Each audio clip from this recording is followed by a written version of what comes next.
Ergoyin Nabaded oo ay hogaaminayaan isimo iyo cuqaal ayaa maanta ka kala baxay koonfurta iyo bariga gobolka Sool si ay u gaadhaan deegaanka Hurufadhi ee gobolka Buuhoodle oo shalay ka dhacay dagaal u dhexeeya maleeshiyo beeleedyo ka soo kala jeeda beelo walaalaha oo halkaasi wada dega. waxaana ergooyinka kala hogaaminayay Garaad Cabdisalaan Xasan Maxamed iyo Garaad Jaamac Garaad Cali. intii aysan ka bixin magaalada Laascaanood ergooyinka ka baxay magaalada waxa warbaahinta la hadlay Garaad Cabdisalaan Xasan Maxamed iyo cuqaal uu hogaaminayo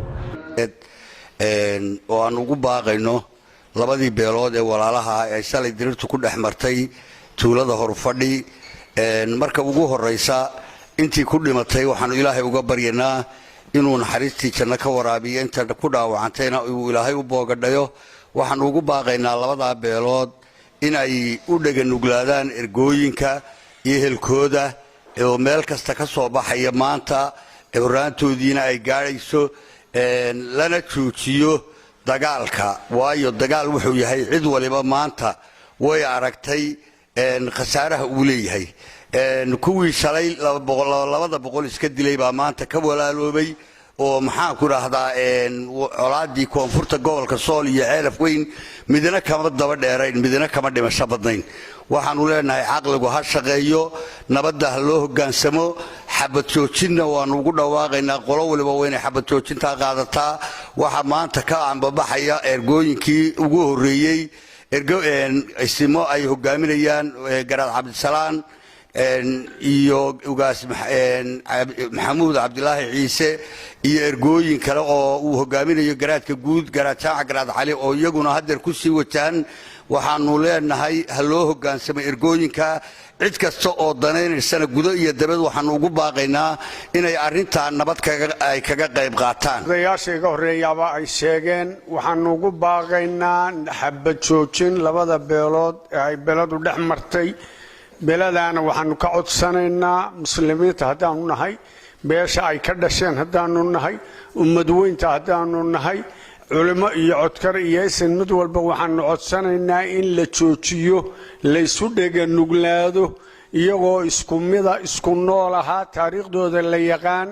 waxaanu codsanaynaa wixii dhintay Ilaahay baa u talinaya, waxaan nool in loo taliyo, la isu dhaganuglaado, adayga horena laga dabco.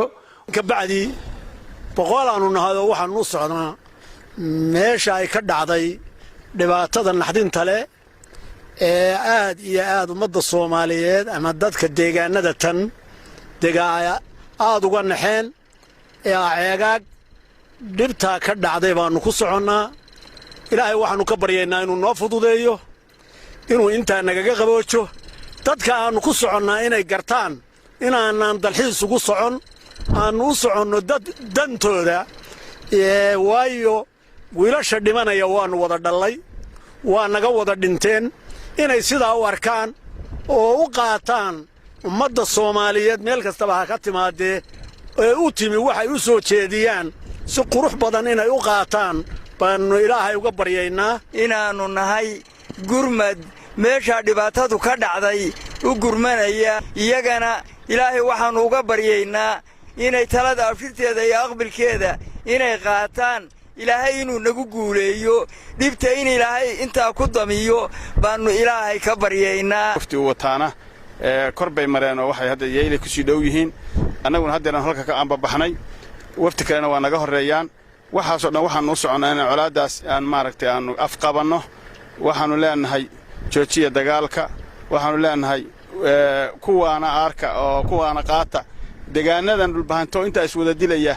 kuwii horeba markay istileen waa heshiin waana la heshiin doonaa in wax laga barto oo inta wiilal badan iskaga keen dhiban la qaato, in la heshiiyo la qaato. odayaasha wiilasha celiyaan leenahay dhinac walbaba wixii dhintana Allah ha naxariisto, wixii noolna waxaan leenahay colaad ha la joojiyo.